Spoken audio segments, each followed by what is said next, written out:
வணக்க நண்பர்களே, நான் தான் உங்கள் செல்லத்தங்கியாக பேசுகிறேன். தினம் ஒரு குட்டி கதைகளோடு உங்களை சந்திக்கிறதுல ரொம்ப ரொம்ப சந்தோஷமாக இருக்குது. இப்போது எங்கே பார்த்தாலும் காதலுங்க.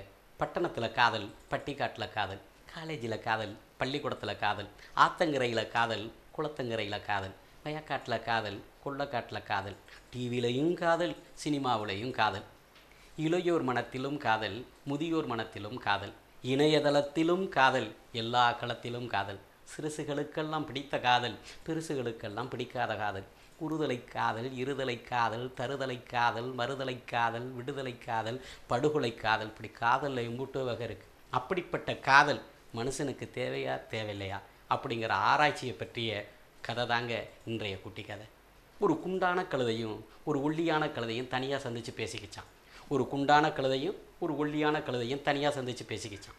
இந்த குண்டான கழுதை அந்த ஒல்லியான கழுதையை பார்த்து கேட்டிருக்கு, என் முதலாளி எனக்கு நிறைய தீனி போடுறாரு, அதனால தான் நான் குண்டாக இருக்கேன், நீ ஏன் ஒல்லியாகவே இருக்க அப்படின்னு கேட்டுச்சான். அட, என் முதலாளி படு கஞ்சேன், வேலை மட்டும் வாங்குறானே தவிர தீனியே போடுறான்ல, அதனால தான் நான் ஒல்லியாக இருக்கேன் அப்படின்னு ரொம்ப வருத்தமாக சொன்னிச்சான். உடனே இந்த ஒல்லியான கழுதை மேலே இந்த குண்டான கழுதை இறக்கப்பட்டு, அப்படின்னா எங்கள் வீட்டுக்கு பக்கத்தில் ஒரு தங்கமான முதலாளி இருக்கார், நல்ல முதலாளி, நீ வேணா வாயேன், நான் உன்னை அவர்கிட்ட வேலையை சேர்த்து வர்றேன், நிறையா தீனி போடுவார், நீனு என்னை மாட்டோம் குண்டா வந்துடலாம்னு கூப்பிட்ருக்கு. அதெல்லாம் வர முடியாதுன்னு அந்த கழுதை மறுத்துருச்சு. அட, உன் முதலாளி படுகஞ்சன்னு சொல்கிறேன், ஆனால் அவன்கிட்ட தான் வேலை பார்ப்பேன் அடம் பிடிக்கிறியே, முதலாளி மேலே மட்டும் விசுவாசமா அப்படின்னு இந்த குண்டான கழுதை கையில் அந்த ஒல்லியான கழுதை சொன்னிச்சான்.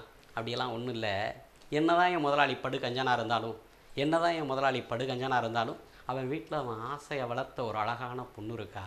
என்ன தான் என் முதலாளி படுகஞ்சனாக இருந்தாலும் அவன் வீட்டில் அவன் ஆசையை வளர்த்த ஒரு அழகான பொண்ணு இருக்கா. அவள் எப்போவாச்சும் தப்பு தண்டா பண்ணுனா, நீ இப்படி தப்பு பண்ணிக்கிட்டு இருந்தீன்னா உன்னை ஒருத்தனும் கட்டிக்க மாட்டேன், கடைசியாக அந்த கழுதைக்கு தான் கட்டுற மாதிரி இருக்கும் அப்படின்னு சொல்கிறாரு. என்னைக்காச்சும் நடக்கும்ல, அதுக்காகத்தான் நான் அவர் வீட்டில் இருக்கேன்னு கழுதை சொல்லிச்சான். கழுதைக்கே காதல் இருக்கும்போது மனித இனம் நமக்கு இருக்காதா என்ன? நன்றி.